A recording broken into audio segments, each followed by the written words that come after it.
Na naszych oczach Samsung redefiniuje pojęcie średniej półki. Bo jak to nazwać średniakiem telefon, który swoim wykonaniem krzyczy "Jestem premium"?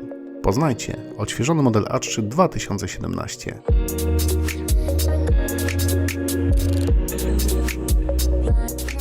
Z 4 dostępnych kolorów testujemy dzisiaj Gold Sun, który z daleka zwraca na siebie uwagę jednolitą złotą obudową i łagodniejszymi liniami w stosunku do poprzednika. Oprócz kosmetycznych zmian, A3 zyskał niezwykle przydatną cechę – wodoodporność. Za uszczelnieniem obudowy wzrosła też nieznacznie waga, wynosząca obecnie 138 gramów. Jednak nie ma to większego znaczenia, bo w dalszym ciągu biorąc telefon do ręki mamy wrażenie, że czeka nas jeszcze montaż baterii. Trzeba przyznać, że ostatnie urządzenia firmy Samsung idealnie trafiają w gusta osób ceniących sobie minimalizm. A3 2017 nie jest w tym względzie wyjątkiem. Nie ma tu żadnych zbędnych krzywizn ani udziwnień konstrukcyjnych. Obudowa wykonana z metalu i szkła wygląda niczym wycięta z jednego kawałka materiału. Zaokrąglona przednia tafla z powłoką Gorilla Glass idealnie łączy się z metalową ramką w tym samym kolorze. Oprócz standardowych przycisków zasilania, głośności czy tradycyjnego gniazda mini jack, znajdziemy na niej złącze microUSB typu C, które uwalnia nas od uciążliwego dopasowywania wtyczki. Warto również docenić fakt, że ty uzyskał wreszcie aparat, który nie wystaje z obudowy nawet o milimetr. Podzespoły A3 2017 prezentują się następująco. Mamy tu 8-rdzeniowy autorski procesor Exynos o taktowaniu 1,6 GHz, 2 GB pamięci RAM oraz 16 GB tej wbudowanej, z której do naszej dyspozycji pozostaje prawie 10 GB. Z pomocą czytnika kart microSD możemy rozszerzyć tą ostatnią o kolejne 256 GB. Telefon obsługuje również standard NFC, protokół ANT+ oraz pasmo LTE B20. Nad całością zaś czuwa Android 6.01.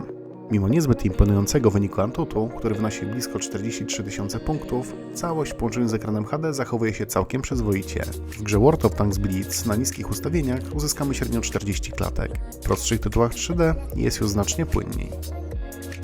Model A3 2017 posiada ekran Super AMOLED o przekątnej 4,7 cala i rozdzielczości HD z imponującymi kątami widzenia, jasnością oraz bardzo rozsądną prezentacją barw, która świetnie sprawdza się w większości multimediów. Mimo niewielkiej przekątnej daje się jednak zauważyć pojedyncze piksele na ekranie oraz lekko żółtawy kolor biały, który na szczęście można skorygować ręcznie. Nasz smartfon zyskał również przydatną funkcję Always On Display, co odbyło się kosztem diody powiadomień. Na pochwałę zasługuje jakość dźwięku płynąca z wbudowanego głośnika. Mimo niewielkiego rozmiaru potrafi zagrać całkiem głośno i co ważniejsze wciąż czysto. Samsung zmienił również jego lokalizację. Ciężej jest go teraz zablokować palcami podczas grania w poziomie. Nowy Galaxy A3 posiada dwa aparaty o rozdzielczości 8 i 13 megapikseli oraz jasności f1.9 o bardzo rozsądnej jakości. Jak widać po załączonych zdjęciach, ten aparat spokojnie może zastąpić nam typowy kompakt w codziennych sytuacjach. Świetnie sprawuje się również czytnik linii papilarnych wbudowany w przycisk fizyczny. Od teraz możemy również odblokować urządzenie bez jego wciskania. Wbudowana bateria o pojemności 2350 mAh spokojnie wytrzymuje jeden dzień standardowego użytkowania.